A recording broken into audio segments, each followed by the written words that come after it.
시청자 여러분 안녕하십니까? VOA 뉴스투데이 시작합니다. 첫 소식입니다. 북한 석탄을 운반한 와이즈 어네스트호가 미국 정부에 의해 압류됐는데 북한의 석탄 취급 항구들에서는 지난 한 달 동안 10여 척의 화물선이 드나든 것으로 나타났습니다. 와이즈 어네스트호와 비슷한 크기의 대형 선박도 포착됐습니다. 함지아 기자입니다. 1일 단위로 위성사진을 보여주는 플래닛랩스가 지난 12일 촬영한 북한 남포항의 모습입니다. 대형 선박 두 척이 석탄 항구에 정박해 있습니다. 이 중 한 척은 길이가 170여 미터로 최근 미국 정부가 압류한 와이즈 어네스토와 비슷합니다. 이들 선박들은 지난 9일과 12일 사이 같은 항구에서 발견되기 시작했으며 12일에는 이 중 한 척이 어디론가 출발하는 장면이 포착됐고 14일 촬영된 사진에는 두 척 모두 출항의 모습이 없었습니다. 남포항은 지난해 3월 와이즈 어네스토가 석탄을 싣고 불법적 수출을 위해 출항했던 곳입니다. 한 달 전으로 시점을 더 넓혀보면 석탄 항구의 화물선 움직임은 더 활발해집니다. 지난달 16일에는 길이가 165m가량 되는 화물선이 덮개를 덮은 상태로 정박해 있었는데 다음날 이 선박이 덮개를 연 모습도 관측됐습니다. 이어 21일에는 이 선박이 떠난 듯 항구 전체가 비어 있었지만 24일에는 또 다른 대형 선박 두 척이 이 자리를 채웠습니다. 이 가운데 한 척은 이달 3일 자취를 감췄습니다. 이런 식으로 북한 남포항에는 지난 한 달 사이 최소 선박 7척이 드나드는 모습이 확인됐습니다. 북한 석탄은 지난 2017년 유엔 안보리 결의에 따라 수출 거래가 전면 금지됐습니다. 그런데 수출용 화물 선박인 와이즈 어네스토 같은 대형 선박들이 석탄을 취급하는 북한의 대표 항구에 계속 포착되고 있습니다. 이런 움직임은 또 다른 항구인 송림항에서도 확인됐습니다. 북한이 안보리 결의 채택 이후에도 석탄 거래를 하고 있다는 정황은 미국을 비롯한 국제사회가 지속적으로 지적해온 사항입니다. Here is an enormous undertaking, not just the United States undertaking to take down these ship-to-ship transfers. You should know that rogue regimes are difficult. I concede we need to continue to keep the pressure on, Senator. 유엔 안보리 대북제재위원회 전문가 패널은 올해 3월 보고서를 통해 북한이 석탄의 불법 선박 간 환적을 크게 늘렸다면서 이런 불법 운송은 체계적이고 정기적으로 자리 잡았다고 지적했습니다. VOA 뉴스 함지아입니다. 북한 정부는 국가 재정을 미사일이 아닌 주민들의 식량 등 민생에 투입해야 한다는 목소리가 국제사회에서 커지고 있습니다. 북한이 군사비에 지출하는 엄청난 돈을 식량 개선에 투입하면 만성적인 식량난은 해결될 수 있다는 분석입니다. 김영권 기자입니다. 북한이 지난 9일 단거리 미사일을 발사하고 몇 시간 뒤 북한에 관한 유엔 인권이사회 보편적 정례 검토 UPR 회의에선 북한 정부 대표단에 군사비 지출보다 주민들의 민생을 먼저 챙기란 지적이 나왔습니다. Prioritize the human rights of its population over military expenditure, including by dedicating resources to ensure freedom from hunger. 국제사회는 북한 정권이 만성적인 식량난에도 불구하고 지금까지 핵미사일 개발에 수십억 달러를 지출한 것으로 추산하고 있습니다. 한국 국방부는 지난 2017년 북한의 단거리 스커드 미사일 한 발에 100에서 200만 달러, 중거리 무수단은 300에서 600만 달러, 잠수함 발사 탄도미사일은 500만에서 1000만 달러로 추산했었습니다.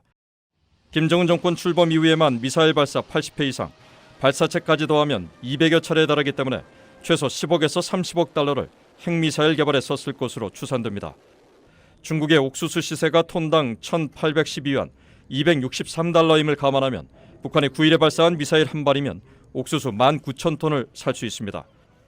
북한의 연간 군사비 33억 5천만 달러는 유엔 식량농업기구 FAO가 밝힌 지난달 국제 시세로 베트남 쌀 940만 톤을 구입할 수 있습니다. 이는 유엔 산하 세계 식량계획 WFP와 FAO가 최근 북한의 식량난이 10년 사이 최악이라며 촉구한 외부 식량 지원 규모 136만 톤의 거의 7배에 달하는 수치입니다. If he reprioritized his military spending to feed the people, I think they could solve their food problems. 유엔 북한인권조사위원회는 2014년 최종 보고서에서 북한은 핵무기 등 군사적 목적의 지출이 항상 우선시됐고 식량 위기 때에도 예외가 아니었다며 국가 재정의 우선순위를 재정비하라고 권고했습니다. 하지만 보고서 발표 5년이 지난 현재 북한의 식량난은 더 악화됐고 김정은 위원장은 다시 값비싼 미사일을 발사하는 상황이 되풀이되고 있습니다. VOA 뉴스 김영권입니다. 북한의 미사일 발사 이후 미국 의회에서는 북한 비핵화에 더 커진 회의적 반응을 보이고 있지만 외교 여지는 남아있다는 분위기입니다. 의원들은 북한을 더 압박하기 위해 제3자 제재, 즉 세컨더리 보이콧 법안과 대북 제재를 이행하지 않는 국가들에 대한 제재 강화 방법이 필요하다고 지적했습니다. 김칸희 기자입니다.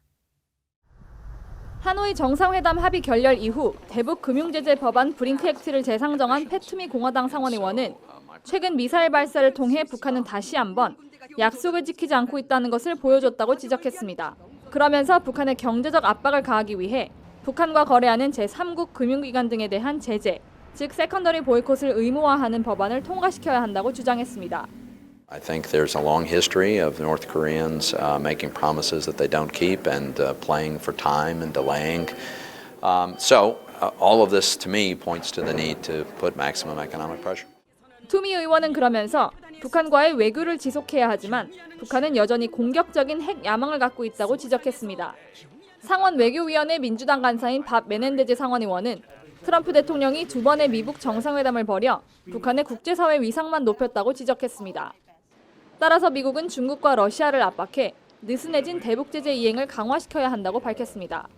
It needs to re-engage in its maximum pressure effort and is going to have to corral all of those that have weakened their sanctions regime against North Korea. 탐 틸리스 공화당 상원의원은 북한의 미사일 발사가 신뢰 위반이 아니라는 대통령의 발언으로 아직 북한과 외교의 여지가 남아있다고 말했습니다. 하지만 언제든 2017년 북한에 대해 화염과 분노로 위협하는 시기로 돌아갈 수 있다고 경고했습니다.